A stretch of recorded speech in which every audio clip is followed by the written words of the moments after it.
ሰላም ቤተሰቦቼ ለዛሬ ለየት ያለና አስተማሪ ታሪካዊ የሆነ ፕሮግራም ይዘንላችሁ መጥተናል። ለዚህ ቻናል ላይክ፣ ሼር፣ ሰብስክራይብ እያደረጋችሁ እንድታበረቱትን ከአዲስ አበባ ወደ መቀሌ ከመቀሌ ወደ አክሱም በሳይክል የመጣ ወንድማችን ሀብታሙ አታለለው ለየት ያለ ታሪክ ይዘንላችሁ መጥተናል። ማለትም እንደዚህ አይነት ታሪክ ወይም ደግሞ እንደዚህ አይነት ክስተት አላየንም እስካሁን ድረስ ማለት ነው። የዚህ ታሪካዊ ከሱ ቆይታለ መጀመሪያ እስኪ ስለ ቤተሰቡ አስታውቅ። እሺ አመሰግናለሁ። ስሜ ሀብታሙ አታለል ይባላል።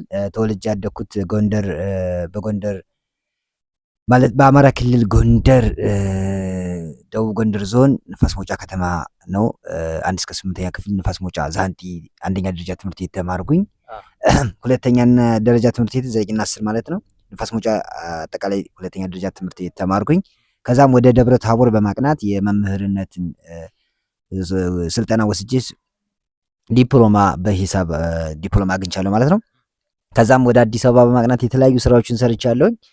ይህንን ጉዞ ከማሰቤ ወይም ከመጓዜ በፊት አዲስ አበባ ነበርኩ ማለት ነው። ከአዲስ አበባ በቀጥታ 1500 ኪሎ ሜትሮችን ለማቋረጥ ጀምሬያለሁኝ። አሁን አክሱም 1050 ኪሎ ሜትር በላይ በብስክሌት ነድቼ አክሱም ተገኝቻለሁ ማለት ነው። በጣም ደስ ይላል። እንኳን በሰላም መጣህ። በጣም የሚገርም ታሪክ ነው። እንደዚህ አይነት ታሪክ ለመጀመሪያ ጊዜ ነው። እሺ በቀጥታ ወደ ጥያቄዎቹ እንገባለን። በብስክሌት መንዳት ለተራ መዝናኛ ሳይሆን እንደዚህ ለረጅም ጉዞ የሚሆን አቅም እንዳለ ያወቀው መቼ ነበር? እውነት ለመናገር በቂ አቅም አለኝ ብዬ አላሰብኩም ነበረ። 1500 ኪሎ ሜትሮችን በ2 ወር ለመጨረስ ነበረ እቅድ የነበረው። የተወሰኑ ኪሎ ሜትሮችን እየነዳሁኝ ግን ጉዞውን ከጀመርኩት በኋላ እጅግ በጣም ምቹ ሆነ። አየር ንብረቱ ምቹ ሆነ። መልክዓ ምድር አቀማመጡም ለኔ ምቹ ሆነና አገዘኝና ይበልጥ እየወደድኩት እኔም ጉልበቶችን እየቆጠብኩ ዳገት ላይ በመግፋት እጅግ በጣም ደስ የሚል ጉዞ አደረኩኝ ማለት ነው። እና ጠቅሞኛል። እውነት ለመናገር ጉዞው የአየር ንብረቱ የመልክዓ ምድሩ አቀማመጥ በጣም ጠቅሞኛል ማለት እችላለሁ። ከአዲስ አበባ ተነስተህ በመቶዎች የሚቆጠሩ ኪሎ ሜትሮች አቋርጠህ መቀሌ ለመድረስ የወሰንክበት ምክንያት ምንድን ነው? የወሰንኩበት ምክንያት በእቅድ ደረጃ ከአዲስ አበባ በመቀሌ በአክሱም ጎንደር ባህር ዳር 3ኛ ፕላን ነበረ። ፕላን 3 ነበረ እና የመጀመሪያው እቅዴ ወደ ደቡብ ክልል ነበረ። እሱም አጭር ኪሎ ሜትር ነው፣ ቻሌንጅ አልነበረውም ብዙ እና እኔም አይፈተነኝም ብዬ ስላሰብኩኝ እሱን ውድቅ አድርጌዋለሁ። ሁለተኛው እቅዴ ደግሞ በደጀን በደብረ ማርቆስ አድርጎ በደጀን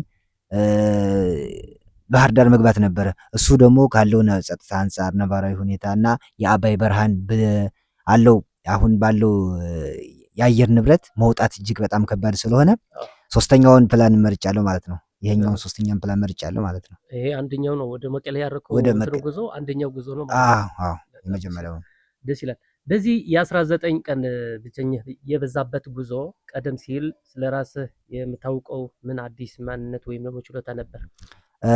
አዲስ ማንነቴ ከዚህ በፊት ተደብቆ የነበረው ማንነቴ እውነት ለመናገር አላየሁበትም። ግን ይበልጥ ጎልቶ የታየው ሀገርን ማወቅ፣ ሰዎችን ተግባቢነቴ እጅግ በጣም ጨምሯል። ከሰዎች ጋር ያለኝ ተግባቢነት ጨምሯል። ቋንቋ የመልመድ የተለያዩ ቋንቋዎችን የመልመድ ተግባቢነት እሱን አይቼበታለሁ እና ይበልጥ ደግሞ ለተፈጥሮ መቅረብን አዳዲስ መልክዓ ምድሮችን ማየት እኔ ላይ በጣም ትልቅ ተጽዕኖ ፈጥሮብኛል ማለት ነው። በጣም ደስ ይላል። እሺ ይህን ጉዞ ለመጀመር ስትነሳ የቤተሰቦችና የጓደኛ ምላሽ ምን ነበር?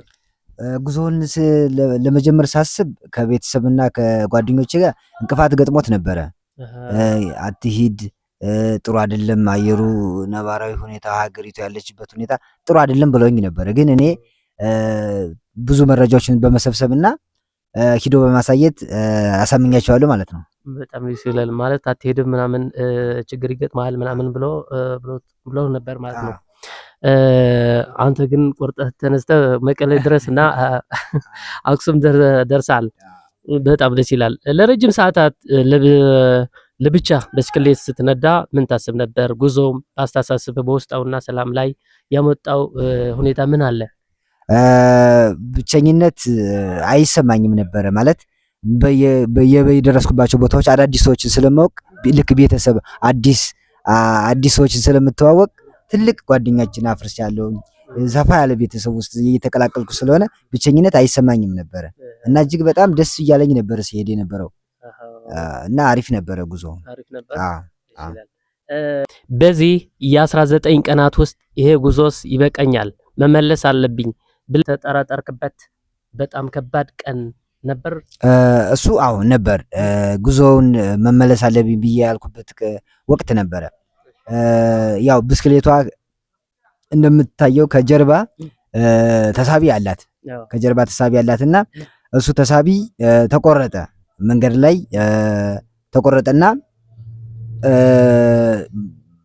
ምንም ማድረግ አልቻልኩም ነበረ። አንደኛ እየመሸ ነበር፣ ሁለተኛ ደግሞ በአካባቢው የጥገና ባለሙያዎች አልነበሩም። እኔ በግሌ ለመጠገን ስለተቸገርኩኝ ጥገና ባለሙያዎች አልነበሩም እና ረዥም ርቀቶችን ተሸክሞ የመሄድ ማለትም በመንገድ ላይ ያጋጠመ ችግር ቻሌንጅ ምን ነበር የሚል ጥያቄ አለ። እስኪ ከዚህ ጋር ተያይዘው ከዚህ ጋር ማለት እና እሱ ነበረ እና እሱ ተቆርጦ ለረዥም ርቀቶችን ተሸክሜ የመሄድ እሱ ላይ ተሸክሜ ነበር እና እሱ የመሄድ ሲያጋጥመኝ በቃ እዚህ ላይ ማቆም አለበት ብዬ ከ2 እስከ 3 ሰዓታት እና ዳገት ጨምሮ እጅግ በጣም ፈታኝ ነበረና መመለስ አለብኝ ብዬ ያልኩበት ወቅት እሱ ነበር። ለ3 ሰዓት ያህል ተሸክሜ ነበር።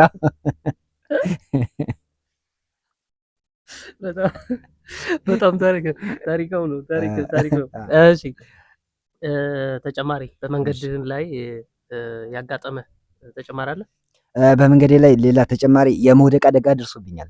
እውነት ለመናገር ከብዙ ርቀቶች በኋላ ከነዳው በኋላ አደገኛ ነፋስ አለ። አዲጉዶም የሚባል ቦታ ላይ ወደ መቀሌ መዳረሻ ላይ አደገኛ ነፋስ አለና ከርብ ቦታ ላይ ባላስተዋል እኔ አልጠበቅኩም ነበር እንደዛና ታፔላ የኋለኛው ታፔላ ሲወድቅ እኔም አብሬ የመውደቅ አደጋ ደረሰብኝና ትንሽዬ ጉዳት አስተናግጄ ነበር። አሁን ማገገም ላይ ነኝ።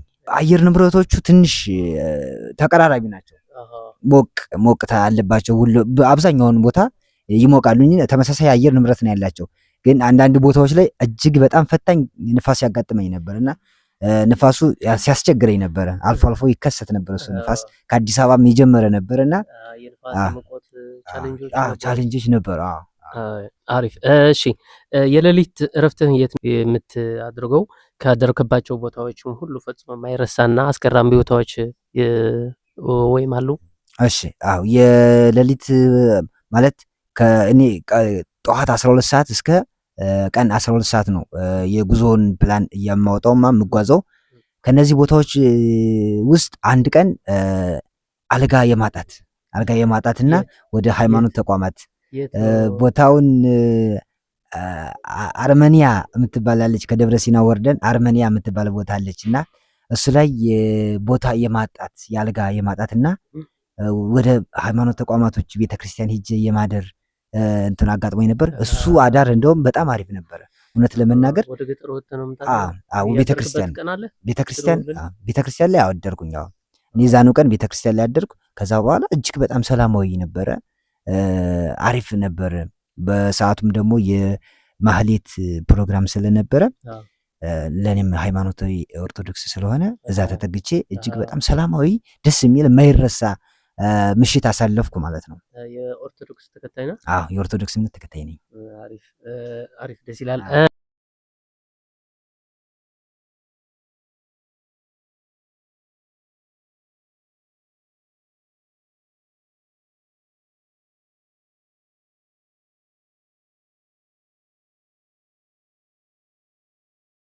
ካለፍክባቸው ቦታዎች ለምሳሌ የደጀን በረሃ ወይም የወሎ ሰንሰለታዊ ተራራዎች በአእምሮህ በልዩ ሁኔታ ታትሞ የቀረው የትኛው ነው? ማለትም ለየት ያለ ቦታ ያለፍክባቸው ቦታዎች አለ አይደል? ከዚህ ለየት ያለ በአእምሮህ የተቀረጸው የት ቦታ ነው? አዎ በአእምሮዬ ውስጥ የተቀረጹ ቦታዎች አሉ። አልፎ አልፎ የማያቸው አዳዲስ መልክዓ ምድር ያላቸው አሉ። የአምባሰል ተራሮች፣ የአድዋ ተራሮች፣ አድዋ ሰንሰለታማ ተራሮች እጅግ በጣም ማራኪ ነበሩ። ረዥም ሰዓታት ሳያቸው ነበረ፣ ስደነቅ ነበረ እውነት ለመናገር አምባሰልም በተመሳሳይ የአምባሰል ተራሮቹ በጣም ይደንቁኝ ነበረ። እና ደግሞ እጅግ በጣም አደገኛ ከርብ አለ አክሱም ስንገባ ከአዲግራት ስንወጣ ዳገት እንደወጣን እጅግ በጣም ከርብ አለች። እሷ ስትደንቀኝ ነበረ። እጅግ በጣም ከርቧ አስደናቂ ከርብ ናት እና እሷ ስትገርመኝ ነበረ። በገጠር የምታያቸው ሰዎችም በብስክሌት ለረጅም መንገድ ስትጓዝ ሲያውቁ ምን ይልሃል ነበር? የነበራቸው ምላሽ ምን ይመስላል ነበር? ገጠሩ ማህበረሰብ አዲስ ነገር ነበር የሚሆንባቸው። አብዛኞቹ ሌላ የማስታወቂያ ስራ ወይ አዳዲስ ነገር እየመሰላቸው በተደጋጋሚ ይጠይቁኝ ነበር። እኔም ለማስረዳት አልተቸገርኩም ነበረ፣ አስረዳቸው ነበረ። ምንድነው ይጠይቁኝ ነበረ። ጉዞ እያደረግኩ ነው፣ ከአዲስ አበባ ነው የመጣሁት ምናምን ስላቸው እጅግ በጣም ሰርፕራይዝ ይሆኑ ነበር። ከአዲስ አበባ ነው የመጣው ምናምን ስላቸው እጅግ በጣም ሰርፕራይዝ ይሆናሉ፣ ደስ ይላቸዋል። እንኳን ደህና መጣህ። እጅግ በጣም ደስ የሚል ማህበረሰብ አጋጥሞኛል በጉዞዬ ላይ። ድጋፍ ያደረጉልህ ሰዎች አሉ? አዎ ድጋፍ የተደረገልኝ ሰዎች አሉ። በግለሰብ ደረጃ በመንገዴ እጅግ በጣም ብዙ ድጋፍ ያደረጉልኝ ሰዎች አሉ። ከምግብ ከውሃ ጀምሮ እጅግ በጣም ከገንዘብ ድጋፍ ያደረጉልኝ ሰዎች አሉ። በስም ለመጥቀስም ፍሬዘር ከመቀሌ፣ ሚኪ ከመቀሌ የገንዘብ ድጋፍ አድርገውልኛል። ፍሬዘር የመኪና አስመጭና አከፋፋይ ላኪ መኪና ሻጭ ነው። መቀሌ ላይ የሚገኝ ነው። እሱ እጅግ በጣም ትሪት አድርጎኛል፣ ተንከባክቦኛል ማለት ይችላሉ። እና ትግራይ አካባቢ እና መላ የገጠሩ ማህበረሰብ ደግሞ ምግብ በመስጠት ውሃ በመስጠት አይዞ በማለት እጅግ በጣም ተባብሮኛል። ለትግራይ ህዝብ ምን በተጨማሪም ለትግራይ ህዝብ ምን መልእክት አለ? ትግራይ እጅግ በጣም ሰላማዊ ነው። ማህበረሰቡ እጅግ በጣም ተግባቢ ነው፣ ደስ ይላል፣ እንግዳ ተቀባይ ነው። ከዚህ ከምንም በላይ በፍቅር ነበር ሲቀበሉኝ የነበሩት እና እጅግ በጣም ደስ ብሎኝ ነበር ስገባ የነበረው። እንግዳ ተቀባይ ናቸው። ከምንም በላይ ሰው በጣም ይወዳሉ። ደስ ብሎኛል። ደስ ይላል። እሺ፣ በመንገድህ ላይ ካጋጠመህ ሰዎች መካከል በደግነቱ ወይም በንግግሩ ፈጽሞ የማትረሳው ነገር አለ? በደግነቱ በንግግሩ የማረሳው አለ። እሱም ሲንቃጣ የምትባል ቦታ ላይ ያገኘኝ ደገፎም ይባላል። ደገፎም ይባላል። ትልቅ ሰው ነውና አልጠበቅኩም። እንደዚያ በብስክሌት እየነዳሁኝ አስቆመኝና ከየት ከአዲስ አበባ ነው የመጣሁት ምናምን ስለው እንዴ ከበቃ ጠላ ካልጋበዝኩ አትሄድም አለኝና ያው ለጉዞ ጠላ ተጋብዣለሁ። ንግግሩም በጣም ደስ ይል ነበረ። ንግግሩም እሱም ያላያቸው ቦታዎች የሉም እና በጣም ሲያወራኝ ነበረና እጅግ በጣም አረሰው። እሺ፣ መቀለ ከተማ ስትደርስ የጀመርከው ጉዞ በድል ስታጠናቅቅ የተሰማህ የመጀመሪያ ስሜት ምን ነበር? የመጀመሪያው ስሜት መቀሌን እውነት ለመናገር ለመጀመሪያ ጊዜ በአካል እንዳየኋት በጣም ደስ ብሎኝ ነበረ። መቀሌ በሚዲያ ነበር የማውቃት እና በአካል ስላየኋት እጅግ በጣም ደስ ብሎኝ ነበርና የመጀመሪያ የተሰማኝ ስሜት ዝብርቅርቅ ያለ ነበረ። እኔ የገመትኳት መቀሌ እና ያገኘኋት መቀሌ አንድ ስላልሆኑልኝ ዝብርቅርቅ ያለ ነበረ። ግን በኋላ ስላመዳት እጅግ በጣም ውብ ከተማ ሆና ማህበረሰቡ እጅግ በጣም ደስ የሚል ሆኖ አግኝቼዋለሁ። እጅግ በጣም ሰላማዊ ነው ደግሞ መቀሌ። ደስ ብሎኝ በጣም ደስ ብሎኝ 3 ቀን 4 ቀን ተጨማሪ ቀናቶችን ረፍት አድርጌያለሁ። አሪፍ ደስ ይላል። እሺ፣ ይህን ጉዞ ስለራስህ ያለህን እይታ እንዴት ቀየረው? ከዚህ በኋላ የምታቅደው ሌላ ከዚህ ያለቀ ትልቅ እቅድ አለ ወይ? ጉዞው እኔን በጣም ቀይሮኛል ማለት ይችላለሁ። በእውቀት ቀይሮኛል። ከዚህ በፊት የነበረኝን የማህበረሰቡን አስተሳሰብ ቀይሮታል፣ ሙሉ በሙሉ ቀይሮታል። ለሆነ ማህበረሰብ የሆነ አመለካከት ነበረ፣ እሱ አጥፍቶታል፣ ጨርሶ ኮምፕሊትሊ ጠፍቷል። አሁን ያዩዋቸውን ነገሮች ሁሉ መመስከር እችላለሁኝ። ሁሉን ነገር አይቻቸዋለሁ። በቻልኩት አግባብ ማህበረሰቡን ለማወቅ ችያለሁ ማለት ነው። እሱ በጣም ኮምፕሊትሊ ቀይሮኛል እና ደግሞ ተጨማሪ ደግሞ ወደፊት ብዙ እቅዶች አሉኝ። ጉዞዎች ይቀጥላሉ። ከዚህ በኋላ ወደ ሌላ ዩኒቨርሲቲ ወይ ወደ ሌላ ቦታም ትቀጥላለህ ማለት ነው? ወደ ሌላ ቦታም ይቀጥላሉ። አሁን የመጀመሪያው ዙር መጨረሻ ቦታ መዳረሻችን ባህር ዳር ነው የሚሆነው። አሁን አክሱም ነው የምገኘው። ሽረ፣ ደባርቅ፣ ጎንደር፣ ባህር ዳር እሄዳለሁ ማለት ነው። የመጀመሪያው ምዕራፍ ባህር ዳር ላይ ያልቃል።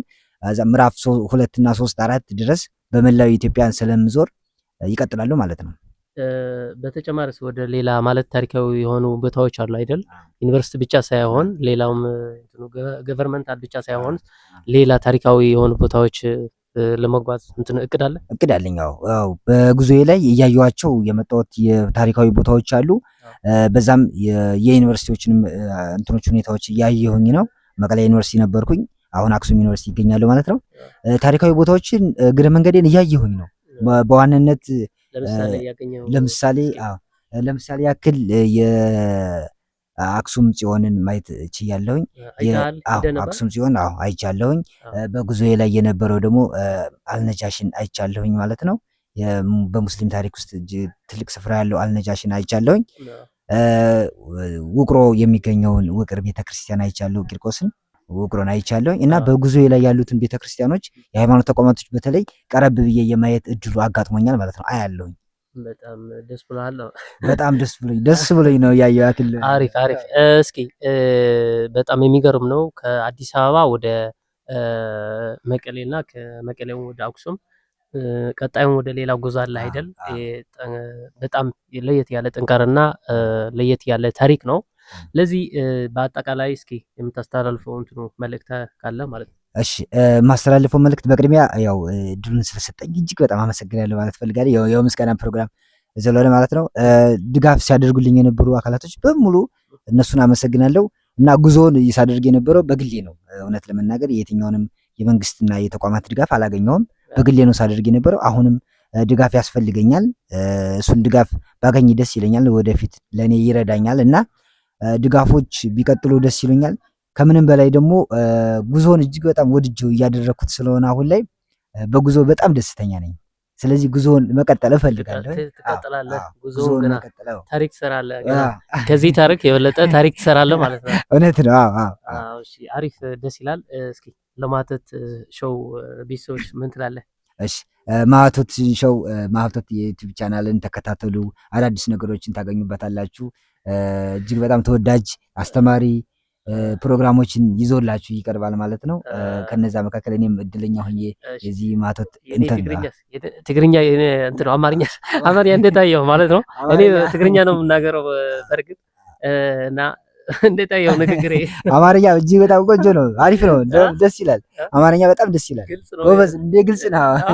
ጎበዝ፣ እኔ ስናገር ግልጽ ነው እንትኑ ቃላቱ ወይ ቃላቶች በጣም ግልጽ ነው። ትግርኛ ማውቀው እንትኑ የምናገረው ነው ምስቃ። አሪፍ፣ ደስ ይላል። አጠቃላይ መልእክት ካለ ልስተድ። እሺ እጅግ በጣም አመሰግናለሁ በድጋሚ ያው ብትደግፉኝ ማለት በግሌ ስለሆነ እየተንቀሳቀስኩ ያለሁት ድጋፍ ያስፈልገኛል። አሁን የፋይናንስ ድጋፍ እጅግ በጣም ያስፈልገኛል እና ደግሞ ከጎን የሆነ አበረታቱኝ ማለት ፈልጋለሁ ማለት ነው።